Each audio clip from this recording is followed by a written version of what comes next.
Morning mga idol, dito tayo sa stock section natin ng mga hen. Ito mga idol, abangan nyo. Yan, litar line.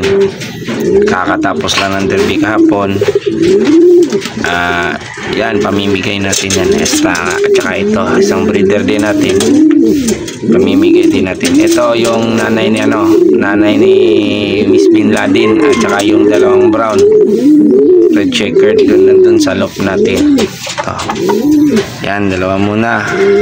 Abangan nyo yung post ko kung kailan ako mamimigay.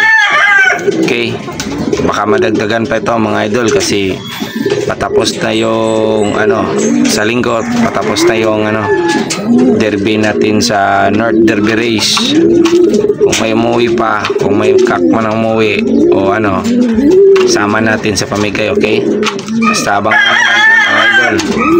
Ito yung mga hen natin, pero ito lang muna i-out natin. Ayun, yung litar na yan. Ito, pag-iisipan ko muna yung mga iba. Ito pa rin yung nakak natin. Sa kak wala pa akong napili na ipamigay.